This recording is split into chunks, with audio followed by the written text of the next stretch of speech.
స్థానిక నమ్మకం ప్రకారం శ్రీరాముడు తన 14 అడిగేసుకోవాలి, లేదంటే విడదీసుకొని తినాలి దాన్ని.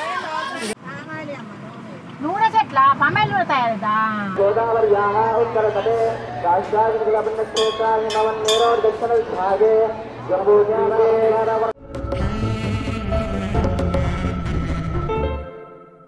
హాయ్ హలో అందరికీ నమస్కారం. నేను మీ భాస్కర్ మరో కొత్త బ్లాగ్తో. సో ఈరోజు నేను మన తెలంగాణలో ఉన్న భద్రాచలంకి అయితే వచ్చిన. సో ఈ వీడియోలో మనం భద్రాచలం గురించి అయితే మాట్లాడుకుందాం. భద్రాచలంకి ఎలా రావాలనో, ఇంకా ఎక్కడ స్టే చేయాలనో, ఎంత బడ్జెట్ అవుతుంది అయితే మాట్లాడుకుందాం మనం. సో ఈ వీడియో ఎండ్ వరకు అయితే మొత్తం చూసుకోండి.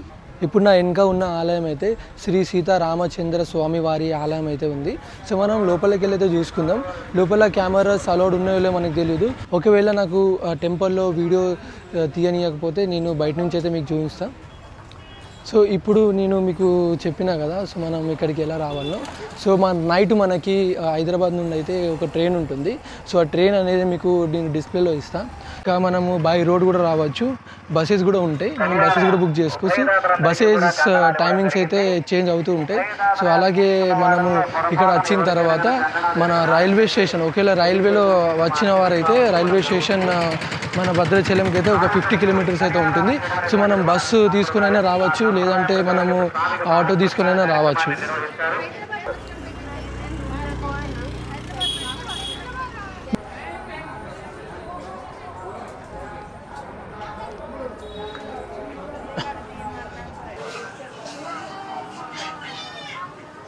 ఇప్పుడు మనం ఇక్కడైతే చెప్పులు ఈడ్చుకొని మనం ఆలయం లోపలైతే వెళ్దాం. సో ఇప్పుడు ఆలయం లోపల వెళ్తూ ఉంటే లెఫ్ట్ సైడ్లో చిన్న చిన్న స్టాల్స్ కూడా ఉన్నాయి. ఇక్కడ దేవునికి సంబంధించిన షాపింగ్ మనం చేసుకోవచ్చు.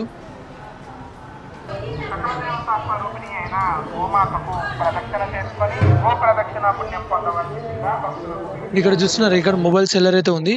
నాకైతే అనిపిస్తుంది మొబైల్ అయితే అలౌడ్ లేదు గోపురంలో. అండ్ ఇప్పుడు ఈ పక్కన ఒకటి చిన్న ఫంక్షన్ హాల్ అయితే ఉంది. సో ఇక్కడ చిన్న చిన్న ఫంక్షన్స్ అవుతుంటాయి, అప్పుడప్పుడు భజన్స్ కూడా అవుతూ ఉంటాయి. ఇప్పుడు మనము ఆలయం లోపలికి అయితే వెళ్దాం. ఇప్పుడు మెయిన్ మందిరం ముంగట గణపయ్య మందిరం అయితే ఉంది. సో ఇప్పుడు మీరు చూస్తున్నది శ్రీ సీతారామచంద్ర స్వామి వారి ఆలయం అయితే ఉంది. భద్రాచలంలో ఇదైతే మెయిన్ ఆలయం అంటారు.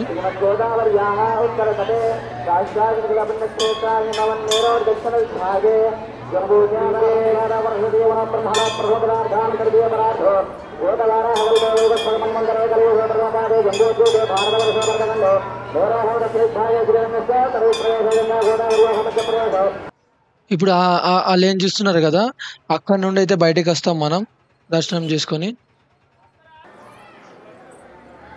ఇప్పుడు చూసుకున్నట్లయితే మనం దర్శనం అయితే అయిపోయింది, మనం బయటకు వెళ్తున్నాం.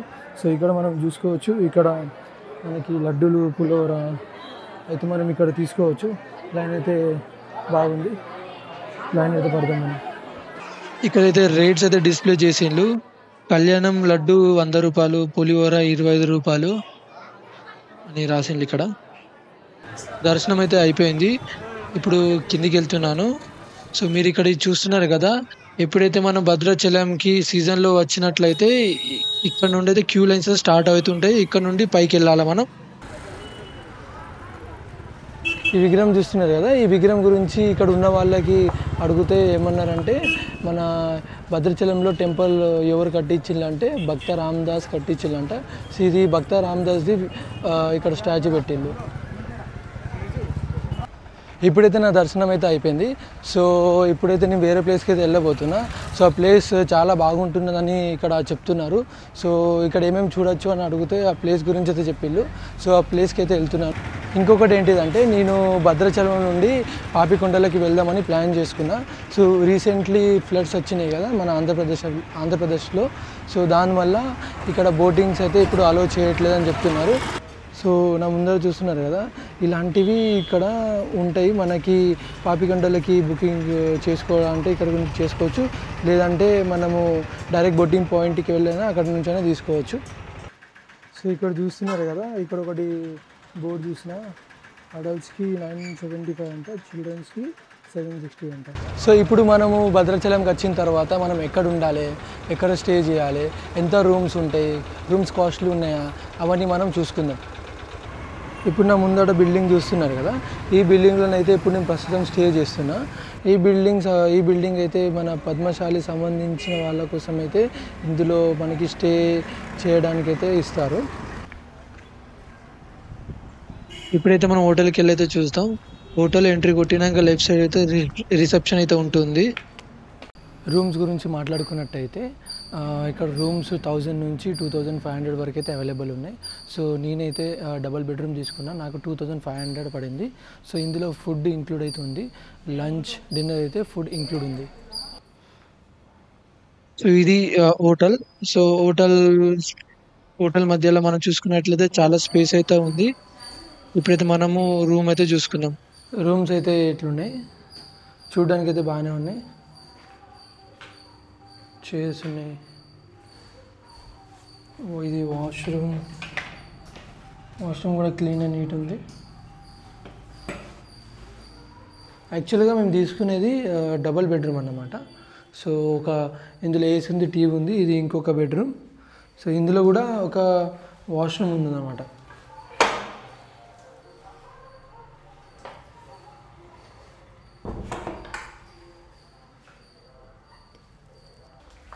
ఈ రూమ్ మాకు 2500 పడింది అన్నమాట.